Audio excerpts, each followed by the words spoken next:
Even in a war filled with horrifying scenes, the horrors of Israel's attack on a refugee camp for displaced people Sunday have been particularly gruesome and disturbing.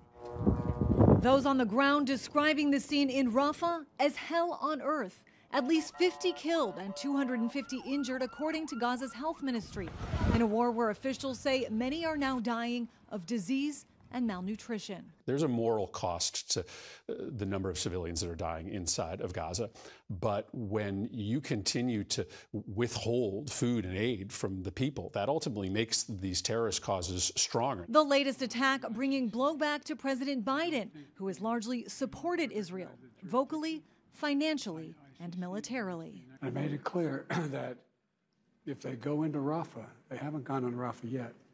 If they go into Rafah, I'm not supplying the weapons that have been used historically to deal with Rafah, to deal with the cities, to deal with that problem. Progressive lawmakers calling for accountability. Congresswoman Alexandria Ocasio-Cortez and Congressman Greg Casar both calling for President Biden to suspend military aid to Israel. We're not going to forget in November, are we? Others involved in the uncommitted movement to send Biden a message at the ballot box warning his support could cost him his re-election. The International Court of Justice just ruled that the Israeli government must stop its invasion of Rafah.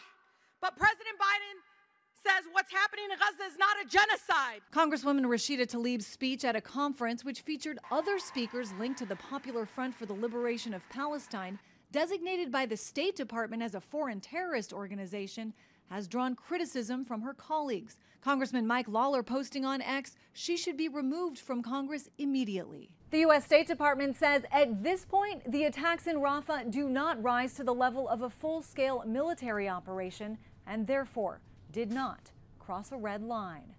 In Washington, I'm Christine Frizzau.